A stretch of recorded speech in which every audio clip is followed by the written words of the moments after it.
how can a civil lawyer help a child victim of sexual abuse in schools in Massachusetts?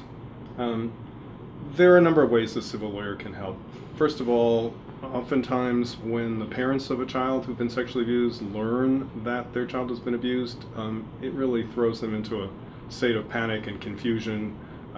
They're not familiar with the legal system. There might be criminal prosecution that's happening simultaneously. So what the civil attorney can do in a situation like that, number one, is help guide the family through the process, particularly if it's a civil attorney that has had some criminal experience as well in the field. Oftentimes, schools, and certainly this has been the historic response from schools that have had students that have been sexually abused in their schools. The schools typically try to shift the blame away from themselves. Sometimes I've seen situations where the student is actually the one that ends up being targeted for coming forward and reporting the sexual abuse.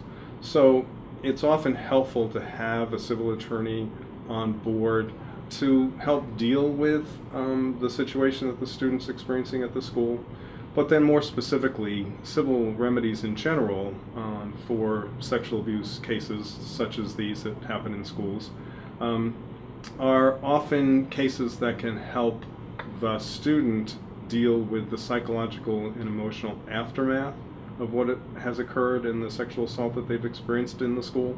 So it might be possible, for example, through the assistance of forensic evaluation by a qualified psychologist, to present to the school the psychological and emotional harm that the student has suffered as a result of the sexual abuse that they've experienced in the school, and whether or not the school may or may not be responsible for it. So the civil attorney can certainly help the child and the family to deal with that sort of emotional chaos that's going on. There are times where students have been sexually assaulted in schools when they were younger, and now they're older. They may be in their adulthood, they may be in their 30s. And in those situations, it's certainly helpful to have a civil attorney on board, because at the very outset, what you're dealing with is the time limitations that apply to these cases. And civil time limitations are different than criminal time limitations. And there are situations where, on the civil side, you might be able to pursue a claim that you might not be able to pursue on the criminal side. But again, there are very strict time limitations involved.